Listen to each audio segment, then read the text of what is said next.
예, 대통령 곁에 누가 남았나? 그 칼럼을 띄워주세요. 그 문장까지요. 예, 대통령 곁에 누가 남았나 하는 겁니다. 예. 오는 10일이면 윤석열 대통령의 임기는 반환점을 돈다. 어제 발표된 한국갤럽 조사에서 대통령 지지율은 취임 후 최저치인 19%로 나왔다. 이런 추세면 더 떨어질 가능성도 있어 보인다. 근원적 변화가 필요하다는데 이론의 여지가 없는 상황이다.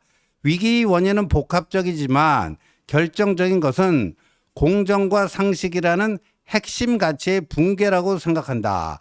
윤 대통령이 과거 했던 사람에게 충성하지 않는다. 검찰총장은 법무부 장관의 부하가 아니다라는 말에는 듣는 이를 격동시키는 무언가가 있었다. 문재인 정권에 등을 돌린 이들의 마음을 사로잡아 정권 교체로 이어졌다. 그러나 그 말은 부메랑이 돼 윤 대통령을 향했다. 대통령과 여당 대표가 대등하기는 어렵지만 그렇다고 상하 관계는 아니다.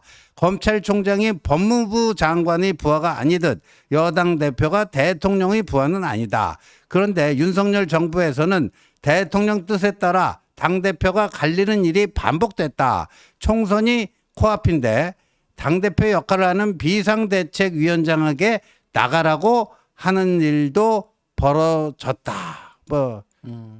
우리 부 변호사님 한 줄 평이 아니라 여러 줄 평을 좀 해주셔야 되겠네요. 이제는 정말 진심으로 대통령을 위하고 일하는 사람이 누군지에 대해서 대통령께서 정말 잘 생각해 보셔야 될 때가 왔다. 이런 생각이 들어요. 주변의 간신들 혹은 그냥 숨만 쉬면서 아무것도 안 하고 자리 보존하는 사람들에 대해서는 그 사람들하고 같이 갈 수 없다는 결단을 내리셔야 되고, 지금 시간을 미루는 것도 굉장히 그 자체로 위험하다. 지금 뭔가 하셔야 된다. 네. 한동훈 대표나 당에서 얘기했던 게 지금 이거구나. 이런 거를 대비하는 거였구나라는 생각을 한번 해주셨으면 좋겠어요. 저도 사실 윤 대통령에게 그 검찰총장 시절에 매료가 된 그 한마디가 저는 사람에게 충성하지 않습니다. 그렇죠. 그거는 뭐 예를 들면 그럼 누구에게 충성한다는 얘기겠어요? 뭐 그 대의, 헌법적 가치, 그럼요. 헌법 가치, 대의, 이 대한민국의 무궁한 발전 그런 거에 충성하는 거지. 특정 인물에게 그렇죠. 충성하지는 않는다. 이게 바로 그 민주공화국 할 때 그 공화주의의 기본 정신이 사람에게 충성하지 않는 거예요. 맞습니다. 이 법에 충성하는 겁니다. 그렇죠. 법에 복종하는 겁니다. 사람에게 복종하는 것이 아니라 루소가 그렇게 얘기했거든요. 자기는 법에 복종한다. 그 이유는 사람에게 복종당하지 않기 위함이다. 그 루소가 아주 명언을 남겼거든요. 그럼요. 그게 우리가 이제 말할 때 법의 지배라 그러거든요. 네, 맞습니다. 법의 지배. 근데 법의 지배라는 게 굉장히 중요해요. 이거를 정치인들도 되게 개념을 모르니까 법에 의한 지배라고 얘기하는, 잘못 얘기하는 사람이 있어요. 법의 지배랑 법에 의한 지배랑 굉장히 달라요. 뭐냐면 rule of law라고 네. 하거든요. rule by law가 법에 의한 지배예요. 이거는 법을 수단으로 여기는 거예요. 그러면 그러니까 저기 한비자 같은 거. 그렇죠. 법과 사상. 그런 겁니다. 그러니까 어떤 사람이 있고 그 사람이 법을 도구로 여긴다. 이재명이나 민주당이 하는 게 그거예요. 네. 법을 수단으로 여기니까 막 고치잖아요. 그렇죠. 근데 우리가 만든 우리의 생각이 담긴 법이 지배를 하면은 결국은 우리 모두가 지배를 하는 거예요. 네. 그래서 법의 지배가 그만큼 중요하고, 그래서 우리는 법을 따릅니다라고 해서 윤 대통령께서 그때 그랬어요. 법치주의자고 헌법주의자입니다. 본인을 그렇게 얘기했었거든요. 맞습니다. 우리는 그걸 지지했던 것이고, 법을 지배하는 것에는 국민이에요, 결국은. 그러니까 결국 국민에 대한 복종이고, 그것을 하시는 분이라고 믿었기 때문에 그 우리가 마음이 뜨거웠던 거잖아요. 그 모습을 다시 되찾으셔야 하는 거, 그거에 대해서 좀 이게 보여주시는 이런 이제 태도들이 있어야지 지금 예전에 그 모습을 되찾을 수 있지 않나, 이런 생각을 해요. 그래서 우리 최재혁 정치부장 그 다음 문장이 이렇습니다. 사람에게 충성하지 않는다는 말은 정권에 휘둘르지 않고 공직자로서의 소명을 다하겠다는 의미로 해석됐다. 자의적 지배를 거부하고, 방금 전에 제가 장자크 루소 얘기한 그런 거죠. 그렇죠. 자의적 지배를 거부하고 법과 제도가 지향하는 보편적 가치를 지키겠다는 뜻으로 받아들여졌다. 하지만 윤 대통령은 지난 2년 6개월 동안 자신의 말을 부정하는 모습을 보였다. 대통령의 행위를 설명하는 데 있어 경로라는 단어가 이렇게 자주 등장한 정부는 없었다. 인사도 대통령에 대한 충성, 대통령과의 친소가 기준이 되다 보니 아무런 감동을 주지 못했다는 평가가 일반적이다.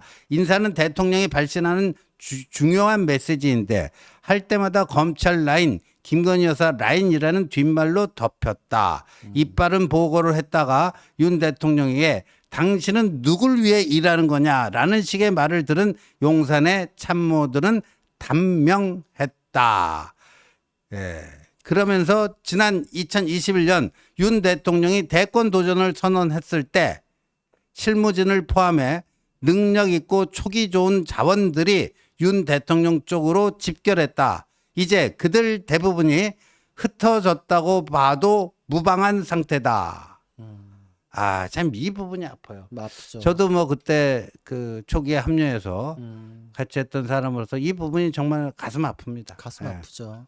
그래서 결국은 쓴소리 하는 거에 대해서는 잘 되셨으면 하는 마음에서 얘기를 드리는 거고, 뭐 윤 대통령 지지한다면서 저한테도 뭐라고 하시는 분들도 있는데, 저는 제가 그 누구보다도 더 윤 대통령을 아끼고 잘 되셨으면 하는 마음을 갖고 있는 사람이라서, 저분들이 진심을 좀 알아주셨으면 하는 마음도 있고, 이걸 지금 이제 비유적으로 얘기하면 저한테 가장 쓴소리하고 네. 저를 가장 혼냈던 건 저희 가족이거든요. 그렇죠. 애정이 있으니까. 당연하죠. 네. 지금의 저를 만든 거는 그런 질책, 쓴소리, 뭐 이런 뭐 고언들 이런 것들이었는데, 잘 되시기를 바라는 마음에서 이게 드리는 말씀이고, 그것들이 지금 이제 나중에 이렇게 드러나고 하면은 그게 이것 때문에 그랬구나 이렇게 계속 확인이 되시잖아요. 윤 대통령이 성공한 대통령이 되셔야 돼요. 저희는 보수 가치 자체를 위해서 움직이고 법을 따르듯 보수 가치를 따르고 그것을 담고 있는 이 정부에 대해서는 어떻게든 지키고 싶은 거잖아요. 네. 그러니까 잘 되셨으면 하는 건데, 저 칼럼에서 선조 얘기 나올 때 저는 그게 막 진짜 뼈를 때리더라고요. 그거 좀 제가 소개하겠습니다. 명태균 파문에 대한 대응 하나만 봐도 지금의 대통령실로는 경랑을 헤쳐나가기 어려워 보인다. 여권의 한 인사는 임진왜란이 끝나고 선조가 책봉한 공신 중에는 전장에서 싸웠던 장수보다 임금의 피난길을 따라갔던 수행원이 더 많이 포함됐다면서 윤 대통령 임기 중반을 맞는 지금 용산이 딱 그렇다고 했다. 저 부분이 정말 이게 푹 찌르더라고요, 진짜. 그죠? 네, 그래서 너무 뼈 아팠는데, 최근에 김대남 씨 보면 알잖아요. 예. 그렇게 뭐 딸랑거리면서 대통령실에 있었던 사람이잖아요. 네. 근데 막 뭐 나중에 폭로해가지고 민주당으로 넘어가네 어쩌네. 그게 보수 가치를 담은 사람인가요? 윤 대통령을 지지하거나 응원하거나 애정이 있는 사람이 그런 생각할 수가 있을까요? 안에 대통령실에 있던 사람이 그래요. 실체를 까보니까 그렇더라 이거예요. 그런 사람들은 저 피란길 따라갔던 수행원 같은 사람인 거죠. 그렇죠. 지금도 이게 일 좀 열심히 해봐야지라고 했던 사람들이 의문사라고 표현하는데, 그 당시에 무슨 이유 때문인지 모르게 그만두거나 좌천되거나 사라졌는데, 나중에 보면은 이제 그때 그것 때문에 뭐 밑보였든지 뭐 쓴소리했다가 경로를 불러일으켰든지 이런 식의 얘기들이 굉장히 많았거든요. 네.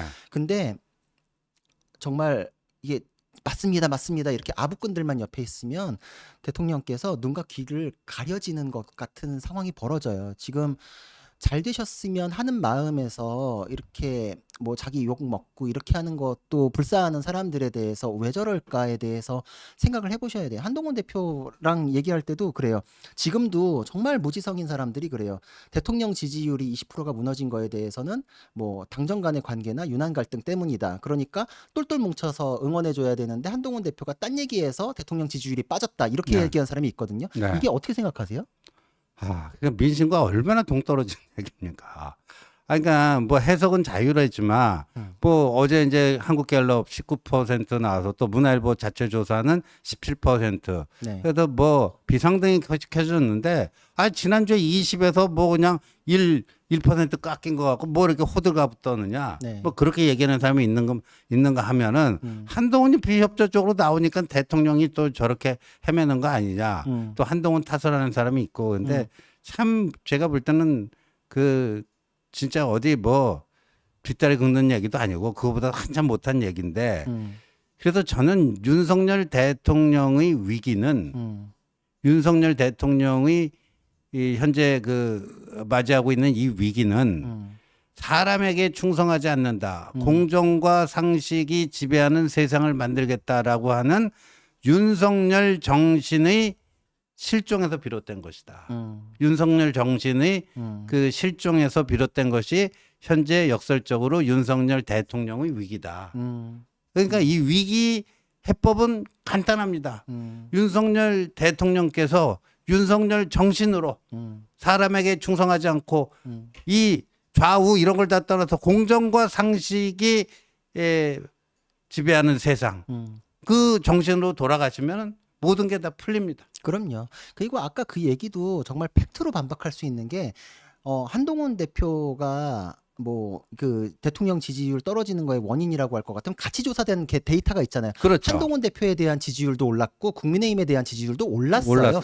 디커플링이 발생했잖아요. 만약에 당정 관계 때문에 대통령 지지율이 내려갔다라고 할 것 같으면 같이 내려갔어야죠. 그렇죠. 그러니까 보수 지지층 안에서도 해결해라. 라는 건 공통되고 그 해결의 방법은 당에서 원하는 거라도 일단 해라라는 거예요. 제가 항상 얘기 드리는 게 누구든지 해결을 해야 된다는 공감대하에서는 의견을 내야 돼요. 근데 의견이 나오면 그게 무조건 정답이란 뜻도 아니에요. 그러면 대통령실에선 아니야 우리는 이렇게 할게라고도 나와야 하잖아요. 근데 그렇죠. 안 나오니까 문제인 거예요. 그렇죠. 그러니까 어떤 식으로든 지금 급해 죽겠는데 지금 막 사람이 아파요. 그러면은 뭐 어떻게든 진료를 해야 되잖아요. 치료를 해야 되는데 시간을 늦추는 것만으로도 돌이킬 수가 없다. 네. 지금 보수 언론에서 하는 얘기는 특감이라는 것도 이게 지금 유효 기간이 지난 거 아니냐 이런 얘기가 나오거든요. 글쎄요. 진작 받았어야죠. 음. 그거에 대해서 그럼 그거 안 받을게라고 했으면 대통령께서 그거 대신 이거 이렇게 했어야 돼요. 그러니까 그걸 안 하니까 지금 막 마음이 급해가지고 저희들이 애가 탔던 건데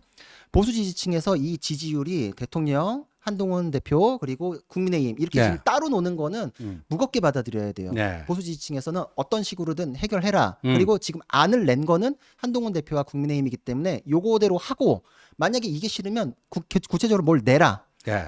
니네 됐어. 내가 알아서 할게라고 하면서 그냥 시간만 끌면 이거는 돌이키기 어렵다. 이런 생각을 하시는 것 같아요. 네. 그렇습니다. 자, 저희는